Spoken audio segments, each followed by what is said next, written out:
The Secretary General of NATO is an international diplomat who serves as the chief official of the North Atlantic Treaty Organization. The Secretary General is responsible for coordinating the workings of the alliance, serves as the head of the North Atlantic Council, and leads NATO staff. The current Secretary General is Jens Stoltenberg, the former Prime Minister of Norway, who took office on October 1, 2014. Establishment: Article 9 of the North Atlantic Treaty requires NATO members to establish a council, on which each of them shall be represented. Accordingly, the North Atlantic Council was formed. Initially the council consisted of NATO members' foreign ministers and met annually. In May 1950, the desire for closer coordination on a day-to-day basis led to the appointment of council deputies, permanently based in London and overseeing the workings of the organization. Deputies were given full decision-making authority within the North Atlantic Council, but their work was supplemented by occasional meetings of the NATO foreign ministers. The chairman of the deputies was given responsibility for directing the organization and its work, including all of its civilian agencies. The council deputies met for the first time on July 25, 1950, and selected Charles Spofford, the United States deputy, as their chairman. Several important organizational changes quickly followed the establishment of council deputies, most notably the establishment of a unified military command under a single Supreme Allied Commander. This unification and the growing challenges facing NATO led to rapid growth in the institutions of the organization, and in 1951, NATO was reorganized to streamline and centralize its bureaucracy. As part of the organization, the council deputies were delegated with the authority to represent their governments in all matters, including those related to defense and finance, not just foreign affairs, greatly increasing their power and importance. As the authority of the deputies increased, and the size of the organization grew, NATO established the Temporary Council Committee, chaired by W. Avril Harriman. This group established an official secretariat in Paris to command NATO's bureaucracy. The committee also recommended that the agencies of NATO needed to be strengthened and coordinate, and emphasized the need for someone other than the chairman of the North Atlantic Council to become the senior leader of the alliance. In February 1952, North Atlantic Council accordingly established the position of Secretary General to manage all civilian agencies of the organization, control its civilian staff, and serve the North Atlantic Council. History of the position.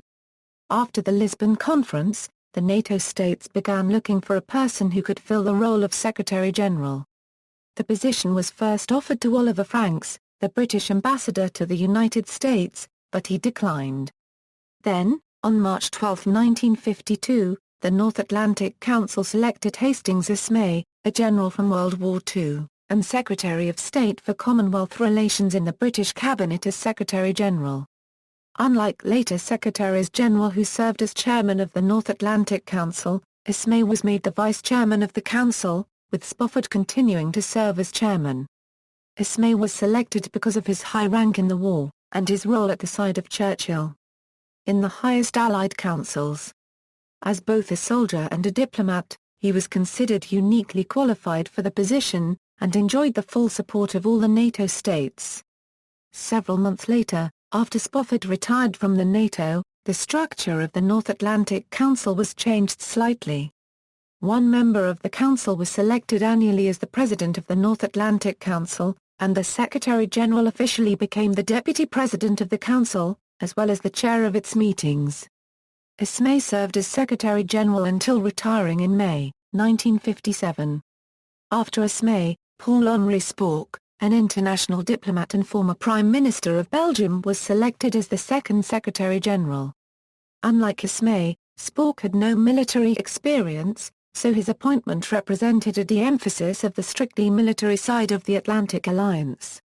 When confirming Spaak's appointment in December 1956 during a session of the NATO foreign ministers, the North Atlantic Council also expanded the role of the Secretary General in the organization. Largely as a result of the Suez Crisis, which had strained intra-alliance relations, the Council issued a resolution to allow the Secretary General to offer his good offices informally at any time to member governments involved in a dispute and with their consent to initiate or facilitate procedures of inquiry, mediation, conciliation, or arbitration. Responsibilities: the NATO Secretary General chairs several of the senior decision-making bodies of NATO. In addition to the North Atlantic Council, he chairs the Defense Planning Committee and the Nuclear Planning Committee, two of NATO's important military organizations. The Secretary-General also leads the Euro-Atlantic Partnership Council, the Mediterranean Cooperation Group, and serves as joint chairman of the Permanent Joint Council and the NATO-Ukraine Commission. In a second role, the Secretary-General leads the staff of NATO. He directs the international staff of the organization, and the Office of the Secretary-General. The Secretary-General also directs his or her own private office. All of these bodies draw personnel from all members of NATO, so the Secretary-General must carefully coordinate. For assistance in his responsibilities, the Secretary-General also has a deputy appointed by the organization. Selection: there is no formal process for selecting the Secretary-General. Instead, the members of NATO traditionally reach a consensus on who should serve next. This procedure often takes place through informal diplomatic channels, but it still can become contentious.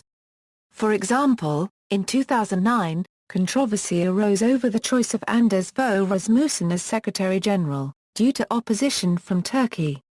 Because NATO's chief military officer, the Supreme Allied Commander Europe, is traditionally an American, the Secretary-General has traditionally been a European.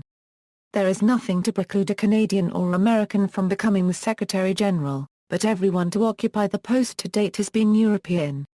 See also, List of NATO Secretaries-General, Notes. References: Brosio, Manlio. NATO, Facts and Figures. NATO Information Service Ismay, Hastings. NATO, The First 5 Years. NATO Feder, Edwin. NATO, The Dynamics of the Alliance in the Post-War World. Dodd, Mead and Company. ISBN A0-396-06621-6A.